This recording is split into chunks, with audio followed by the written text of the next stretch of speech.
Hello everybody and welcome back to Yalan app. Are you currently having problems with your Cash app pay over time not showing up and you want to be able to fix it? Well then this video is going to be perfect for you because actually me myself I had the exact same problem before and I'm going to show you step by step exactly how I was able to fix it quite quickly. So firstly you're just going to close your Cash app. So just close it and open up your settings app instead.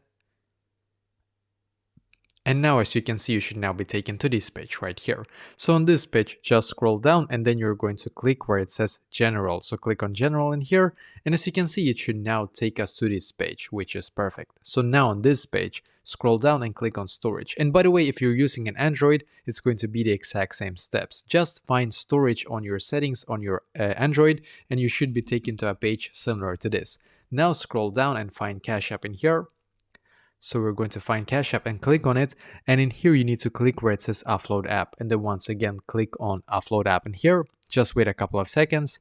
Then click on the blue button here again and wait for it to automatically update to the newest version. So this actually fixed it for me. So I guess I just had to update it to the newest version and get the feature. But for you, if it for some reason it's still not working for you, then what you're going to do, you're going to wait for it to automatically update, of course, and go back into your app. And if it still is not working, you're going to actually just contact the Cash App support. You need to contact them, explain to them that your pay over time is not showing up and you need them to fix it. And hopefully after that, this will also be fixed for you.